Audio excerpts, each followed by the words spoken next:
ప్రవచనాలు అంటే పాత నిబంధన గ్రంథంలో దేవుడు ఎన్నో ప్రవచనాలు రాయించి ఉంచాడు ఆయన రాకమునిపే. అందుకే మనందరం జన్మలాగా యేసుక్రీస్తుని మనం పోల్చడానికి వీల్లేదు. అందుకే క్రిస్మస్ అనగా పుట్టినరోజు అనడానికి లేదు.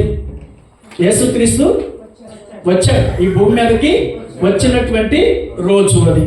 మనం పుట్టక మునుపు మన గురించి మన విధానం గురించి ఎవరికి తెలియదు, ఇక్కడ ఉన్న వాళ్ళు ఎవరికి కూడా తెలియదు. పుట్టినప్పటి నుంచే మన ప్లేస్ ఏంటో, మన తల్లిదండ్రులు ఎవరో, మనం ప్లేస్ ఆఫ్ బర్త్ ఎక్కడో, ఏ దేశంలో పుట్టామో పుట్టినప్పటి నుంచే మనకు వచ్చే తప్ప పుట్టక మునుపు మనకేమీ లేవు. కానీ యేసుక్రీస్తు ఈ భూమి మీద పుట్టక ముందే ఆయన ఎవరికి పుడతాడో ముందే చెప్పుకున్నాడు, ఎక్కడ పుడతాడో ముందే చెప్పాడు. ఆయన పుట్టినప్పుడు పరిస్థితులు ఎలా ఉంటాయో ముందే చెప్పాడు. ఆయన పుట్టినప్పుడు ఆకాశంలో వెలుగు చుక్క లేకపోతే ఆ తార ఎలా వెలుస్తుందో ముందే చెప్పాడు.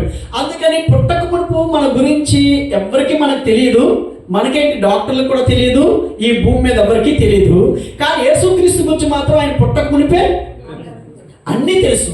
ఎక్కడ పుడతాడో తెలుసు, ఎవరికి పుడతాడో తెలుసు, ఎప్పుడు పుడతాడో తెలుసు, పుట్టినప్పుడు పరిస్థితులు ఎలా ఉంటాయో తెలుసు.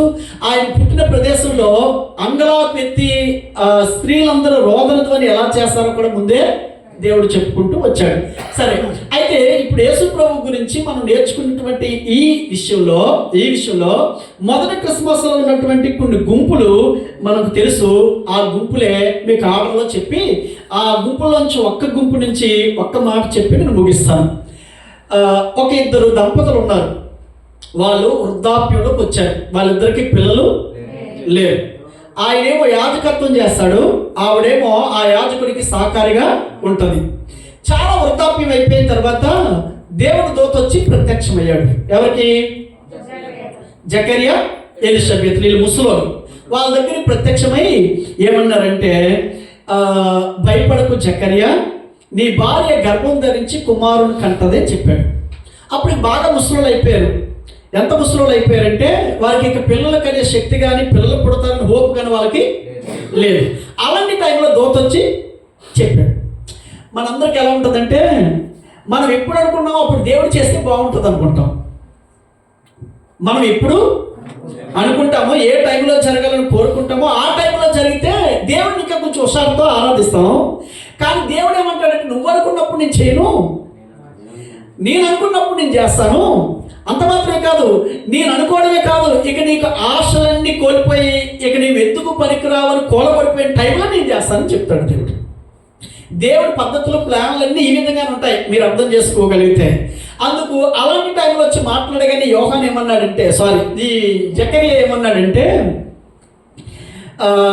ఇది ఎలా సాధ్యమవుతుంది, దీన్ని నమ్మడానికి ఏమండి ఎట్టి పరిస్థితుల్లో అవకాశం లేదు అని చెప్పి వ్యతిరేకించగానే వచ్చినటువంటి దూత ఏమన్నాడంటే, దేవుడు చెప్పిన ఏ మాట నిరర్థకం కాదు, నీవు ఎదిరించావు కాబట్టి బిడ్డ పుట్టేదాకా నీ నోరు మూయబడుతుంది, నువ్వు పలకలేవు, నీ నోటింట మాటలు రావు.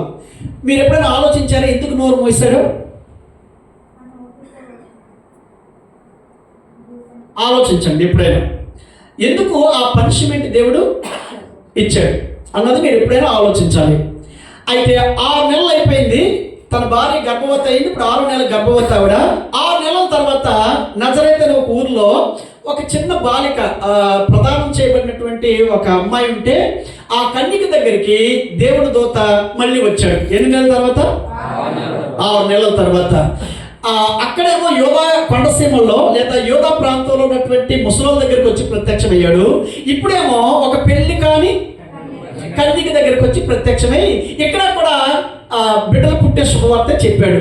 దయాపాత్రురాలా, నీకు శుభం కలుగును గాక అని. ఆ శుభవచనం ఏంటని ఆవిడ తొందరపడుతుంటే, నువ్వు గర్భం ధరించి కుమారుని కంటావని చెప్పారు. దీనికంటే సీరియస్ అయిన విషయం. దేనికంటే? ఎందుకని? పెళ్లి కాకుండా కన్యకకు పుట్టడం, వృద్ధులకు పుట్టడం అనేది జరిగింది, కానీ పెళ్లి కాకుండా పురుషుల సహాయం లేకుండా బిడ్డ పుట్టడం అనేది చరిత్రలో ఎక్కడ జరగలేదు. అంతకన్నా విచిత్రమైన విషయం చెప్పగానే వెంటనే మరియా వేసిన ప్రశ్న ఏంటంటే, ఆ బాలిక వేసిన ప్రశ్న ఏంటంటే, నేను పురుషుణ్ణి ఎరగని దాన్ని కదా అన్నది. అంటే అనగానే ఆయన ఏమన్నాడంటే, నీ నోరు పడిపోద్ది అన్నాడా? అక్కడ ముసలుడు ఏమన్నాడు, ఇది జరగదు, ముసలి అయిపోయి ఇప్పుడు పిల్లలు ఏంటంటే నువ్వు నమ్మలేదు కాబట్టి బిడ్డ పుట్టేదాకా నీ నోరు రాదని అక్కడ దేవుడు లేదా దూత చెప్పాడు. కానీ ఇక్కడ ఆవిడ కూడా ఏమందంటే నేను పురుషుడు జరిగిన దానికన్నా ఇది ఎలా జరుగుతుంది అనగానే ఆయన ఏమన్నాడంటే పరిశుద్ధ సర్వోన్నతుని శక్తి నిన్ను కమ్ముకుంటుంది, పుట్టబోయే శిశువు పరిశుద్ధుడు అనబడతాడు కాబట్టి ఆయనకి యేసు అని పేరు పెట్టాలని ఈ విషయాలని చెప్పుకొచ్చి బలపరిచేశాడు. ఎవరిని? మరియ. ఇక్కడ వరకు అర్థమైందా? 6 నెలల తర్వాత ఇది జరిగింది. జరగగానే ఈవిడ గర్భవతి అన్న విషయం తెలిసి పెళ్లి చేసుకోవాల్సిన పెళ్లి కొడుకు దగ్గరికి ఆ వార్త వెళ్ళింది. ఏ వార్త? ఆవిడ గర్భం ధరించిందని. ఆయనేమో చాలా తొందరపడుతుంటాడు. యవనస్తులకి చాలా తొందరలు ఉంటాయి. పెళ్లి కాకమునుపు తొందరే, పెళ్ళి అయిన తర్వాత తొందరే. ఈ తొందర వల్లే చాలా కుటుంబాలు, చాలా సంసారాలు ఏమైపోతాయంటే కనుక ప్రాబ్లమ్స్లోకి వెళ్ళిపోతాయి. ఎప్పుడు తొందరపడద్దు, పెళ్లికి తొందరపడద్దు, పెళ్ళి అయిన తర్వాత కూడా చాలా సమస్యలు వస్తాయి. ఎప్పుడు తొందరపడద్దు. ఇప్పుడు ఆ తొందర కలిగింది ఎవరికి? యేసేపుకి. పెద్దలతో చెప్దామా అంటే ఆవిడ ఏమైనా అంటారని భయం. ఒకవేళ ఎవరికి తెలియకుండా చేద్దాము అంటే ఇది నలుగురిలో బయటపడేదే. అందుకని నాకు ఒక లెక్చరర్ గారు రాశారు దీని మీద. ఏమని రాశారంటే రహస్యముగా విడనాడాలని అక్కడ ఉంది కదా రహస్యం అనే పదం. అది రహస్యం ఎలా అవుతుంది? ఆవిడ గర్భం ధరించడం, ఆ గర్భం బయట కనిపించడం రహస్యం కాదు కదా. ఈయన పెళ్లి చేసుకోకుండా ఉంటే కనుక అది నలుగురిలోకి ఏదో రోజు బయటకు వెళ్తుంది కదా. ఎందుకు రహస్యం అని అన్నాడు. దాని మర్మం ఏంటి అని ఆయన నాకు క్వశ్చన్ వేయడం మొదలు పెట్టాడు అనమాట. మీరు ప్రతి చిన్న విషయంలో ఆగి ఆలోచిస్తే ఎన్నో అద్భుతమైన విషయాలు మీకు తెలుస్తాయి. ఇలాంటి సతమతంలో ఉన్నాడు. ఇలాంటి సతమతంలో ఉంటే మళ్ళీ ఇదే దూత ప్రత్యక్షమయ్యాడు. ఎవరి దగ్గర? ఫస్ట్ జకరియా ఎలిషబెత్ దగ్గర, 2 మరియా దగ్గర. ఇప్పుడు ఎవరి దగ్గరకు వచ్చాడు? యేసేపు దగ్గరకు వచ్చి దావీదు కుమారుడైన యేసేపు, నీ భార్య అయిన మరియాని చేర్చుకోవడానికి నువ్వు భయపడద్దు. నువ్వు అనుకున్నట్టుగా ఆవిడ మనుషుల వల్ల గర్భం ధరించలేదు, పరిశుద్ధాత్మ వల్ల గర్భం ధరించింది. నీకు తెలుసు కదా, నువ్వు యెషయా గ్రంథం చదువుతున్నావు. ఇదిగో కన్యక గర్భవతి కుమారుని కన్నని వాక్యం వెలిగి ఎప్పుడైతే చూపించాడో వెంటనే ఆయనకున్న అనుమానాలన్నీ పటాపంచలైపోయాయి. ఆయన ఏమనుకున్నాడో ఆ ఆలోచనలన్నీ పక్కన పెట్టి వాక్యంలో ఉన్నది నెరవేరుస్తుంది, నేనంటే ఇప్పుడు వరకు పిచ్చి వాళ్ళగా ఆలోచించానని చెప్పి దేవుడు చెప్పినటువంటి దానికి ఏమైపోయాడంటే ఆయన లోబడి నిలబడిపోయాడు. ఎవరు? యేసేపు. నిలబడిగానే ఈలోగా ఆ ప్రపంచాన్ని ఏలుతున్నటువంటి కైసరు ఐగుస్తు అనే ఆయన ఏమండి జనాభా లెక్కలు రాయమని ప్రపంచానికి ఆజ్ఞించాడు. మనకి సంవత్సరానికి ఎన్ని నెలలు? 12. అందులో 8వ నెల పేరు ఏంటి? ఏం పేరు? ఆగస్ట్ అంటే అర్థం? ఆగస్ట్ పేరే ఆగస్ట్ పెట్టారనమాట. ఇంగ్లీష్లో దాన్ని ఏమంటే అగస్టస్ అంటారు. అగస్టస్ అనే పేరుని తీసుకొచ్చి ఈ నెలలో పెట్టారు. అందుకు ఈ అగస్ట్ అనే ఆయన ఎవరంటే ఆ రోజున యేసుప్రభువు వారు ఇంకా పుట్టక మునుపు కొన్ని రోజుల ముందు ప్రపంచానికి ఏం ఆజ్ఞించాడంటే జనాభా అందరూ లెక్కల్లో రాయబడాలి, జనాభా లెక్కలు రాయాలి, ఎక్కడెక్కడ పుట్టారో పుట్టిన స్థలాలకు వెళ్ళి మీరు లెక్కలు రాయించుకోండి అని ఆయన ఆజ్ఞ జారీ చేశాడు. ఆయన ఆజ్ఞ జారీ చేయడానికి ఆయనకు ఒక కారణం ఉంది. ఏంటి ఆ కారణం అంటే ఎవరు ఏ వయసులో ఉన్నారో, ఏ వయసులో ఉన్న వాళ్ళు పన్ను కట్టాలో, ఎంతమంది నా రాజ్యంలో పన్ను కట్టే వాళ్ళు ఉన్నారో, లేని వాళ్ళు ఉన్నారో లెక్కలు చూసుకోవడం కోసం ఆయన అన్నాడు. అయితే యేసుప్రభువు వారు ఎక్కడ పుడతారని లేఖనాల్లో ఉందంటే బెత్లెహేములో పుడతారని. ఇప్పుడు మరియా ఎక్కడ ఉంది అంటే నజరేతులో ఉంది. అక్కడ కానీ ఈయన కానీ అగస్టిస్ కానీ పెట్టకపోతే కనుక ఆయన వెళ్ళి జనాభా లెక్కల్లో రాయించుకొని బెత్లెహేంకి వెళ్ళడానికి అవకాశం లేదు. ఇప్పుడు మరియాను చేర్చుకున్న యేసేపుకు ముందున్న టాస్క్ ఏంటంటే ఈవిని తీసుకొని వెళ్ళి ఆయన పుట్టునూరుకి తీసుకెళ్ళి అక్కడ జనాభా లెక్కల్లో రాయించుకోవాలి. అప్పుడు నిండు చూడాలిగా ఉంది ఆవిడ. అలాంటి పరిస్థితుల్లోనే రాజు ఆజ్ఞించాడు కాబట్టి మనం వెళ్ళాలని చెప్పి వాళ్ళు ఏం చేశారంటే వెళ్ళారు. ఎక్కడికి? బెత్లెహేం అనే ఊరికి వెళ్ళారు. వెళ్ళి అక్కడ జనాభా లెక్కలో రాయించుకుందాం అన్న టైంకి మీకు తెలుసా అందరూ ఒకేసారి ప్రయాణాలు చేస్తే ఫ్లైట్లు ఖాళీ ఉంటాయా? కొట్ల ఖాళీ ఉంటాయా? ఉండవు. ఇప్పుడు జనాభా లెక్కల కోసం ఎక్కడెక్కడ వాళ్ళందరూ సొంత ఊర్లకు వచ్చేయడం వల్ల ఇల్లులన్నీ నిండిపోయే బెత్లెహేంలో వీళ్ళు కూడా వచ్చిన టైంకి ఏ ఇల్లు ఖాళీ లేదు. ఖాళీ లేని కారణం చేత వాళ్ళు సరే లెక్కలకు వచ్చాం కాబట్టి అవి రాయించుకొని మళ్ళీ వెళ్ళిపోదాం అని చెప్పి ఒక సత్రం ఉంటే, పశువుల సత్రం ఉంటే అందులో తలదాచుకున్నారు. ఎవరు? యేసేపు మరియా. ఆ టైంలోనే ఈవిడికి నెలలు నిండిన కారణం చేత ప్రసవించడం స్టార్ట్ అయింది. అప్పుడు నెలలు నిండిన ఆవిడికి ఆ ప్రసవం అక్కడ జరగడం అనేది మనకు కారణం అర్థమవుతుంది. కొంతమంది ఏమంటారంటే యేసుప్రభువు వారు పశువుల పాకలో పుట్టలేదు, ఎక్కడో పుట్టుంటాడు కానీ ఆయన పెట్టడానికి స్థలం లేదని బైబిల్లో ఉంది కాబట్టి తీసుకొచ్చి ఆ పశువుల తొట్టులో ఆ బిడ్డని పరుండ పెట్టారని ఉంటుంది. సరే, ఒకవేళ పశువుల పాకలో పుట్టకపోయినా దాని సరెండర్ ఏరియాలో ఎక్కడో ఆయన పుట్టుంటాడు. అక్కడెక్కడ చోట్లేదు కాబట్టి ఆయన పొట్టుగుడ్డలతో చుట్టి పశువులు తాగే తొట్టులోనే ఆ పిల్లల్ని పడుకోబెట్టవలసి వచ్చింది. ఇక్కడ వరకు అర్థమైందా? చెప్పండి మళ్ళీ. జకరియా ఎలిషబెతులకు దూత ప్రత్యక్షమయ్యాడు. ఆ నెలల తర్వాత మరియాకు ప్రత్యక్షమయ్యాడు. మరియాతో మాట్లాడిన కొన్ని రోజులకు కానీ నెలలకు కానీ ఎవరితో మాట్లాడాడు? యేసేపుతో మాట్లాడాడు. యేసేపుతో మాట్లాడినటువంటి కొన్ని నెలల తర్వాత ఇప్పుడు వీళ్ళు ఎక్కడ ప్రయాణం చేయవలసి వచ్చింది? ఎక్కడికి? బెత్లెహేముకి ప్రయాణం చేయవలసి వచ్చింది. అయితే యేసుప్రభువు వారు అలా పుట్టారో లేదో ఆకాశంలో నక్షత్రం వెలిగింది. వెలిగిగానే దాన్ని ఏం చేశారంటే తూర్పు దేశం జ్ఞానులు చూశారు. చూసి ఆ తారను చూసుకుంటూ వాళ్ళు ఏం చేశారంటే నడుచుకుంటూ ప్రయాణం చేసుకుంటూ యెరూషలేముకి వచ్చారు. యెరూషలేముకి వచ్చి రాజు దగ్గరికి వెళ్ళి అడిగారు, ఏమనంటే యూదులు రాజుగా పుట్టినవాడు ఎక్కడున్నాడని చెప్పుకొచ్చారు. చెప్పుకు రాగానే అప్పుడు వాళ్ళేమన్నారంటే రక్షకుడు వస్తాడని మాకు గ్రంథాలు చెప్పారు, కొంతమంది పండితులు పిలుస్తాను ఉండండి అని వాళ్ళు ఉంచి పండితులు పిలుచుకొచ్చి ఏదో లోకరక్షకుడు వచ్చాడంటే లోక కళ్యాణం చేయడానికి మీ గ్రంథాల్లో కూడా పుడతారని ముందు నుంచి చెప్పుకొస్తున్నారు కదా, మెస్సీ వస్తాడని, ఆయన ఎక్కడ పుడతాడో ఒకసారి చూడండి అని అనగానే వాళ్ళు ఏం చేశారు? గ్రంథాలు ఓపెన్ చేసి ఆ గ్రంథంలో చదివి అప్పుడు చెప్పారు రాజుగారికి, అయ్యా ఇదిగో మేకా ప్రవచనం ఇలా ఉంది, ఆయన యోధయా బెత్లెహేములోనే పుడతాడని ఉంది అని చెప్పి రాజుగారు ఏం చేశారంటే ఆ విషయాన్ని జ్ఞానులకి చెప్పి అప్పుడు మీరు వెళ్ళి పూజించండి, ఎక్కడున్నాడో నాకు లొకేషను పెట్టండి, పంపండి, నేను వచ్చి మీరు పూజించినట్టే పూజిస్తానని చెప్పాడు. ఎవరు? హేరోదు చెప్పాడు. చెప్పగానే వీళ్ళు ఏం చేశారంటే మళ్ళీ ఆ తారను చూసుకుంటూ మళ్ళీ వాళ్ళు బెత్లెహేముకి ప్రయాణం చేసుకుంటూ వెళ్ళారు. ఎవరు? జ్ఞానులు. అయితే యేసుప్రభువు వారు ఇప్పుడు పశువుల పాకలో లేడు, ఏదో ఒక ఇంట్లో ఉన్నాడు. ఎక్కడున్నాడో మనకు తెలియదు. అయితే వారు ఆ ఇంటి ప్రవేశించి ఆ ఇంట్లో ఉన్నటువంటి శిష్యులు చూసి అత్యానంద భరితులై ఆయనకు బంగారం బోలము సాంబ్రాన్ని సమర్పించి వాళ్ళు ఏం చేశారంటే ఈ విషయం రాజుగారికి చెప్తామని కానీ మళ్ళీ దూత కూడా అక్కడ ప్రత్యక్షమై మీరు ఏ త్రోవలో ఎంత వచ్చారో ఆ త్రోవలో వెళ్ళొద్దు, మీరు ఆ త్రోవలో వెళ్లకుండా ఇదిగో మరొక మార్గంలో మీరు వెళ్ళండి అని పంపించారు. ఎవరిని? జ్ఞాని. అలా వెళ్ళారో లేదో వెంటనే మళ్ళీ మరియా యేసేపులకి దేవుడు ప్రత్యక్షమై ఈ బిడ్డని మీరు ఇక్కడ ఉంచొద్దు, ఇక్కడ ఉంచితే హేరోదు ఏం చేస్తాడు? చంపేస్తాడు. అందుకని మీరు ఈ రాత్రే లేచి ఇక్కడి నుంచి ప్రయాణమై ఐగుప్తుకి వెళ్ళిపోండి అన్నాడు. ఎందుకంటే యోధా దేశంలో ఎక్కడున్నా ఆయన కనిపెడతాడు. ఇక్కడికి వచ్చి అడుగుతాడు, బాబు ఒక బాబు పుట్టాడు, జ్ఞానులు కూడా వచ్చి ఆరాధించారని చెప్తారు. చెప్పిన తర్వాత ఆ బిడ్డ ఎక్కడున్నాడో వెతికిస్తాడు. వెతికి ఏం చేస్తాడంటే ఎక్కడున్నా చంపేస్తాడు. కాబట్టి ఈ దేశ సరిహద్దుల్లో ఉండొద్దు, నా బిడ్డను ఎక్కడ తీసుకెళ్ళిపోవాలి? ఐగుప్తుకి తీసుకెళ్ళిపోవాలని చెప్పాడు. ఓకేనా? ఇక్కడ వరకు అర్థమైందా మీకు? రైట్. ఇప్పుడు నాతో మీకు వేసే ప్రశ్న ఏంటంటే దేవుడి దూత మొత్తం ఎన్నిసార్లు ప్రత్యక్షమయ్యాడు?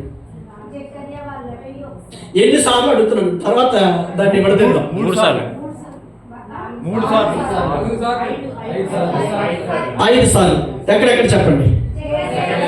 జకరియా ఎలిషబెతులు, మరియా, యేసేపు, జ్ఞానులకి,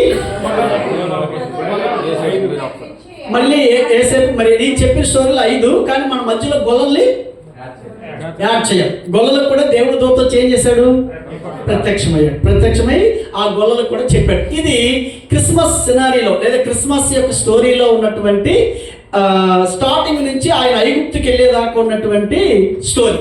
మీకు అర్థమైందా? అర్థమైతే ఈ స్టోరీలో నుంచి ఒక చిన్న పాట మనం నేర్చుకొని ఈరోజు నేను ముగిస్తాను. ఎప్పుడైనా మీకు వీలైతే చెప్తాను. దేవుడు ప్రత్యక్షమైన ప్రతిసారి లేదా దూత ప్రత్యక్షమైన ప్రతిసారి ఎలాంటి దీవులు వాళ్ళకి పొందుకొని వెళ్ళారో తర్వాత చెప్తాను. కానీ ఈరోజు నేను మీకు చెప్పాలనుకున్న విషయం ఏంటంటే ఈ క్రిస్మస్లో లేదా యేసుక్రీస్తు భూమి మీదకి వచ్చినటువంటి ఈ స్టోరీ అంతట్లో మరియా యేసేపులకి ఏమైనా లాభం ఉందా? ఇప్పటి వరకు మనం చెప్పుకునే ఈ స్టోరీ అంతట్లో యేసుక్రీస్తుని భూమి మీదకి తెచ్చే విషయంలో యేసేపు మరియాలకి ఏమైనా లాభం ఉందా? లేదా?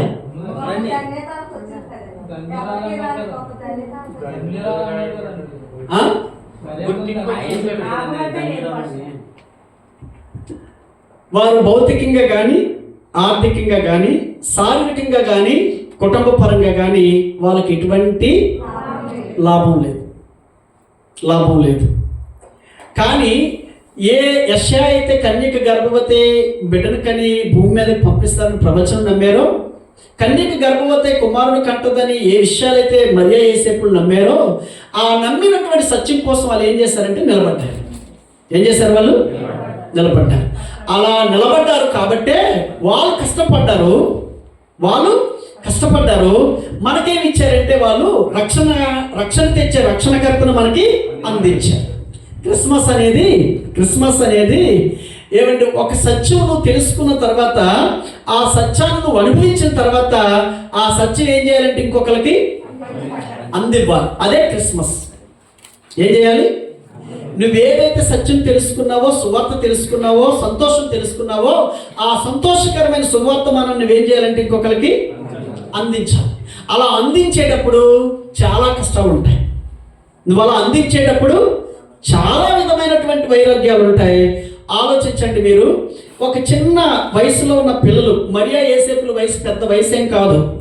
మరియా వయసు 17 సంవత్సరాలు ఉండొచ్చు, యేసేపు వయసు ఏమో 17 సంవత్సరాలు ఉండొచ్చు. 17 సంవత్సరాలు అంటే కాలేజీకి వెళ్తున్నా ఫస్ట్ ఇంటర్ స్టూడెంట్ అయి ఉండొచ్చు. మరియమ్మకి 10th క్లాస్ ఇంకా కూడా పూర్తి అవ్వలేని ఆవిడ ఆ గర్భిణితో ప్రయాణాలు అవ్వడం, ఆ చలిగాలంలో పసుబాలుని కండడం, ఆ నిప్పులు పడడం, తల్లి లేరు దగ్గర, తండ్రి లేరు దగ్గర, పరాయి దేశానికి వెళ్ళారు, పని మీద వెళ్ళారు. అక్కడ పడిన పాటలు, కష్టాలు మీరు తలంచుకుంటుంటే వాళ్ళకి ఇన్నిన్ని కష్టాలు కాదు, ఇన్నిన్ని శ్రమలు కాదు. అన్ని శ్రమలు పడి కూడా రక్షకుని ఏం చేశారు? లోకానికి వాళ్ళు అందించారు. అందుకని ఈరోజు నేను మీ అందరికీ చెప్పే మాట ఏంటంటే, క్రిస్మస్ అనేది నువ్వు ఆనందించడం కాదు, నువ్వు సంతోషించడం కాదు, నీకు దేవుడిచ్చిన సంతోషాన్ని, ఆనందాన్ని నువ్వేం చేయాలంటే ఇంకొకరికి అందించాలి. అలా అందించగలిగినప్పుడే అదే నిజమైనటువంటి క్రిస్మస్. ఏమండి, అందుకని మీరు ఈ సినారీ అంతట్లో, నేను చెప్పిన స్టోరీ అంతట్లో జ్ఞానులకు తెలిసింది ఏమనంటే, ఒక రక్షకుడు, ఒక రాజు పుట్టాడని. వాళ్ళు ఆ సంతోషాన్ని, ఆ శుభవార్తను వాళ్ళు ఉంచుకోలేదు. ఎక్కడి దాకా తీసుకెళ్లారు? వాళ్ళు ఏ రోజు రాజు కోట దాకా తీసుకొని వెళ్ళారు. ఆ రాత్రి గొల్లలు వచ్చారు, గొప్ప రక్షకుడు దావీదు పట్టణం మంది పుట్టున్నారు అనగానే మందలు విడిచిపెట్టొచ్చు. వాళ్ళు విన్న తర్వాత త్రావుడు వెళుతూ ఏం చేశారు? వాళ్ళు దేవునికి స్తోత్రం చేస్తూ ప్రచురపరుస్తూ వెళ్ళి వచ్చారు అనమాట. అందుకని ఏ రక్షకునైతే మనం కలిగి ఉన్నామో, ఈ రక్షణ కలిగి ఉన్న మనము ఈ రక్షకుని ఏం చేయాలి? ఇతరులకి అందించాలి. ఏం చేయాలమ్మా? అందించాలి. అందించడం కోసం ఏం కోల్పోవాలో మీకు చెప్తాను. ఒక స్టోరీ చెప్పి నేను ముగిస్తాను. బిల్లీ గ్రామ్ అనే ఒక దైవజనుడు ప్రపంచం అంతటికి సువార్త చెప్పినటువంటి దైవజనుడు. అప్పటికి సోషల్ మీడియా కానీ, టీవీలు కానీ, ఈ మొబైల్ కానీ అంతగా రాలేదు. 1987 సంవత్సరం ఇదే డిసెంబర్ 22వ తారీఖున ఆయన ప్రపంచం అంతా ఒకేసారి సువార్త ప్రకటించాలని కోరుకున్నాడు. ప్రపంచం అంతటికి ఒక్క టైంలోనే సువార్త వెళ్ళాలని ఆయన ఒక అమెరికా దేశంలో ఒక రేడియో ఛానల్ని పెట్టాడు ఆయన. అయితే అది అమెరికా దేశానికి కొన్ని దేశాలకు మాత్రం వెళ్ళేది, కానీ ప్రపంచంలో ఎన్ని దేశాలు అయితే ఉన్నాయో అన్ని దేశాలకు సంబంధించిన కేంద్రాలన్నింటినీ కలిపి చేయాలన్నది ఆయన గోల్. అయితే ఆయన మన ఇండియా టైం ప్రకారం 1987 సంవత్సరం 22వ తారీఖున డిసెంబర్ 22వ తారీఖున ఇండియా కాలమానం ప్రకారం సాయంకాలం 7 గంటలకి ఆయన ప్రపంచం అంతటికి సువార్త చెప్పే సమయాన్ని ఆయన పెట్టాడు. అప్పటికి మేము చిన్న వయసులో ఉన్న వాళ్ళమి. ఇప్పటికీ మీరు బిల్లీ గ్రామ్ గారి యొక్క బయోడేటా చదివితే ఆయన కళ నెరవేరిన రోజు 10 నిమిషాలే ఆయన ఏమంటే వాక్యం బోధించాడు. 2 నిమిషాలు ఇంట్రడక్షన్ ఇచ్చారు రేడియోలో. 2 నిమిషాలు ఇంట్రడక్షన్ ఏంటంటే ఎవరు వాక్యం చెప్పబోతున్నారో ఆయన కోసం, ఆ రేడియో యొక్క ప్రోగ్రాం కోసం వాళ్ళు ఇంట్రడక్షన్ ఇచ్చారు. సుమారు 7 నిమిషాలు ఆయన వాక్యం చెప్పాడు, 1 నిమిషం ప్రార్థన చేశాడు. 10 నిమిషాల్లో జరిగినటువంటి ఈ కార్యక్రమం ప్రపంచంలో ఉన్నటువంటి 182 కేంద్రాలను వాళ్ళు కలిపి, ఆ రేడియో కేంద్రాలన్నింటినీ కలిపి ప్రచారం చేసినటువంటి రోజు అది. అప్పుడు వాళ్ళకున్న లెక్కల ప్రకారం 250 రేడియోలు లేదా 250 కోట్లు రేడియోలు లింక్ అయ్యాయట. ఆ రోజు ఆ ప్రోగ్రాం వినడానికి 250 రేడియోలు ఆన్లో ఉన్నాయి. 50 కోట్ల రేడియోలు. ఒక్కొక్క రేడియో దగ్గర ఎంతమంది ఉంటారో చెప్పలేము, కానీ 250 కోట్ల రేడియోలు కనెక్ట్ అయి ఉన్నాయి వాళ్ళకి లెక్కల ప్రకారం. అది చాలా అద్భుతమైనటువంటి సమయం. అలాంటి సమయంలో ఆయన 7 నిమిషాలు వాక్యం చెప్పేశాడు. తర్వాత చివరిలో ప్రార్థన చేశాడు. ఆయన హృదయం నెమ్మది పడింది. ఆ నెమ్మది పడిన తర్వాత కేంద్రంలోంచి బయటకు వచ్చాడు. బయటకు వచ్చిన తర్వాత మొత్తం ఈయనతో పాటు 12 మంది కేంద్రానికి వెళ్ళారు. ఏ కేంద్రానికి? రేడియో కేంద్రానికి. 11 మంది కలిపి బిల్లి గ్రామం మధ్యలో పెట్టి 11 మంది చేతులు కలుపుకొని ప్రార్థన చేశారు. ప్రపంచం అంతటికి సువార్త ప్రకటిస్తున్న రోజు ఇది అద్భుతంగా అందించడానికి మీరే ఆటంకాలు లేకుండా కార్యం చేయండి అని చెప్పి, అప్పుడు ఈ 11 మంది రౌండ్ అప్ చేసి ప్రార్థన చేసి ఆయన కేంద్రంలోకి పంపించారు. అయితే ఈ వెళ్ళిన టీంలో ఉన్న వాళ్ళందరూ చిన్నవాళ్ళు కాదు, పెద్ద పెద్ద ఇంజనీరింగ్లు, ఈ ఎలక్ట్రానిక్ గురించి అన్నింటి గురించి తెలిసిన వాళ్ళు. ఎక్కడే ప్రాబ్లం వచ్చినా వెంటనే వాళ్ళు చూసుకోవాలి. ఎందుకంటే 1 నిమిషం తేడా వచ్చినా కానీ ఈ వినే వాళ్ళందరికీ ఇంట్రెస్ట్ పోతుంది. అది ఏ క్షణాన ఏదైనా అయిపోతుంది అని చెప్పి వీళ్ళందరూ కలిపి ఏం చేశారంటే ఒక్కొక్క పనిలో నిమగ్నమై ఆ కార్యక్రమం విజయవంతంగా జరగాలని 250 కోట్ల రేడియోలు కనెక్ట్ అయ్యాయి ఆ రోజు. అందులో ఎంతమంది విన్నారో అప్పుడుకున్నటువంటి జనాభా 700 కోట్లకు తక్కువలో ఉండేవారు. అలాంటిది ఎంతమంది ప్రజలు ఆ సువార్త ఉంటారో బిల్లి గ్రామం చాలా సంతోషంతో, విజయోత్సవంతో ఆయన రేడియో కేంద్రం నుంచి బయటకు వచ్చి మళ్ళీ అందరినీ పిలిచి దేవునికి స్తోత్రం, దేవుడు విజయవంతంగా కార్యాన్ని జరిగించాడని చెప్పగానే అప్పుడు ఆయనతో పాటు 11 మంది ఉన్నారు, ఒక్కళ్ళు లేడు. అప్పుడు వీళ్ళంతా చూసుకున్నారు, ఏడు మనోడు ఎక్కడ కనిపించలేదు, ఏమయ్యాడు అని అనగానే అప్పుడు మరి తను ఎలక్ట్రిక్ సంబంధించిన దాంట్లో ఉండేవాడు, దాంట్లో కానీ ఉన్నాడా అని చెప్పి అక్కడికి వెళ్ళేసరికి ఆయన ఒక బల్ల మీద కూర్చొని గోడకు జారబడి ఉన్నాడు. అనగానే బిల్లి గ్రామం వెళ్ళి మ్యాక్సిమ్ మనం అనుకున్న పని అయిపోయింది, విజయవంతంగా అయ్యింది, ఏ ఆటంకం లేకుండా జరిగింది రా అనగానే ఆయన కదలటలేదు. అప్పుడు చూసేసరికి ఆయన చచ్చిపోయి ఉన్నాడు. ఏం జరుగుతుందని చెప్పి ఇన్వెస్టిగేషన్కి పంపించారు, ఆ శవాన్ని తీసుకెళ్ళి పంపించారు. అప్పుడు వాళ్ళు అక్కడికి వచ్చి ఆ రెస్క్యూ టీం అంతా పరిశీలన చేశారు. ఎక్కడైతే ఈ కేంద్రం కలిపే ఆ కనెక్షన్ ఉంటాయో అక్కడే ఉన్నాడు ఆయన. ఆ కనెక్షన్లో ఒక వైర్ ఏమైందంటే కాలిపోయి విడిపోతుంది. అది కాలిపోయి విడిపోతున్నటువంటి దానిని కరెక్ట్గా ఆయన వాక్యానికి స్టార్ట్ అయ్యాడో పని జరిగిందట. జరగగానే అక్కడ ఉన్నటువంటి ఆ మెక్సిన్ అన్న ఆయన ఏం చేశాడంటే, ఇప్పుడు కానీ కరెంట్ ఆపి ఆ వైర్ కలిపేలోగా ఆల్రెడీ కనెక్షన్ అయిపోయింది, ఆయన అన్ని కేంద్రాలకి మాట్లాడేస్తున్నాడు.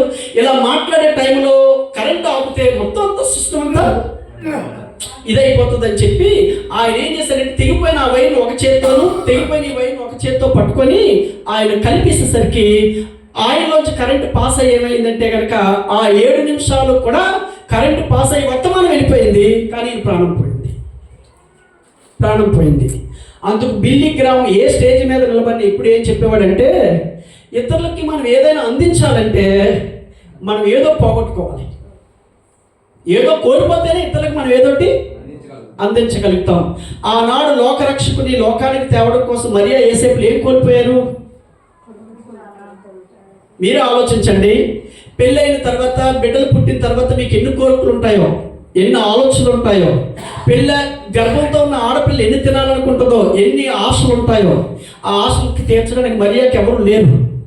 మరియా ఒక విధంగా తలదాచుకోలేక, తల చూపించలేక అరణ్యానికి వెళ్ళిపోవలసి వచ్చింది. 3 నెలల పాటు ఎవరి దగ్గర గడపవలసి వచ్చింది? ఎలిజబెత్ దగ్గర ఉండవలసి వచ్చింది. ఎందుకంటే ఒక ఆడావిడ గర్భం ధరించాలని గౌరవంగా చెప్పుకునే రోజులు ఆవిడకి లేవు. అలాంటి నిందలన్నీ భరిస్తూ కూడా ఆవిడ లోకానికి రక్షకుని ఇవ్వడానికి ఆవిడ సిద్ధపడింది. మేసాలు కూడా సరిగా వచ్చుండవు ఏసేపుకి. 17 సంవత్సరాల కుర్రోడికి జీవితం ఎంత బాగా అర్థం చేసుకున్నాడో, ఆవిడని కట్టుకొని నేను వెళ్తూ ఉంటుంటే ఎందరిని అంటారో అన్న విషయాలు కూడా పట్టించుకోకుండా ఆవిడని చేర్చుకొని ఆవిడని పట్టుకొని బిడ్డను కనేంత వరకు కూడా దేశాలు తిరుగుతూ ప్రాంతాలు కూడా తిరుగుతూ ఇన్ని బాధలు అనుభవించి ఈ రోజున రక్షకుడైనటువంటి యేసుక్రీస్తుని మనందరికీ అందించి ఇప్పుడు మనం సంబరం చేసుకుంటున్నాం, పండగ చేసుకుంటున్నాం, ఆనందిస్తున్నాం, రారెండో అని పాటలు పాడుతున్నాం. ఇంత ఆనందమైనటువంటి రక్షకుని మనకి ఇవ్వడానికి వాళ్ళు ఎన్నో కోల్పోయారు. ఈ రోజున ఇదే రక్షణ ఆనందం లోకంలో ఉన్న మనుషులకు ఇవ్వడానికి నువ్వేం ఖర్చు అవుతావు, నువ్వేం ఖర్చు పెట్టగలుగుతావు, నువ్వేం అర్పించగలుగుతావు, నీ దగ్గర నుంచి ఏమి ఇతరులకు ఇవ్వగలుగుతావు? నీకు నీవుగా సంతోషించే రోజులున్నంతకాలం ఇతరులకు ఎవరికి నువ్వు ఏమి అందించలేవు. నువ్వు ఏదైనా కోల్పోతేనే ఇంకొకరికి అందించగలుగుతావు. ఆ రోజు బిల్లీ గ్రామ్ గారు వర్తమానం ప్రపంచం అందించడానికి ఆ మెక్సికన్ అన్న ఆయన తన ప్రాణాన్ని కోల్పోవలసి వచ్చింది. దానికి సంతోషంగా ఆయన స్వీకరించాడు. తెలుసు ఆయనకి అది కలిపితే కరెంట్ షాక్ కొడుతుందని చచ్చిపోతానని కూడా. కానీ చచ్చిపోయినా కానీ ఈ వర్తమాన ప్రపంచ నలుమూలకి వెళ్తే ఆ రక్షకుడైన యేసుక్రీస్తుని వాళ్ళు అర్థం చేసుకుంటే చాలు అని. అందుకని క్రిస్మస్ అనగానే ఇది త్యాగాల పండుగ. త్యాగంతో ఇతరులకు మనం అందించవలసిన పండుగ. ఏదైనా నీ బ్రతుకులో త్యాగం చేయడానికి ఉందా? త్యాగం చేసే మనసును కలిగి ఉన్నావా? త్యాగం చేసే విధానంలోనే మనం జీవిస్తున్నామా? క్రైస్తవ్యం అనేది త్యాగంతో కూడిన పరిచర్య. అదే క్రిస్మస్ దినాల్లో మనం అందరం కూడా అలవర్చుకోవాలి. అట్టి కృప దేవుడు మనకు దయచేయను గాక. లేచి నిలబడదాం.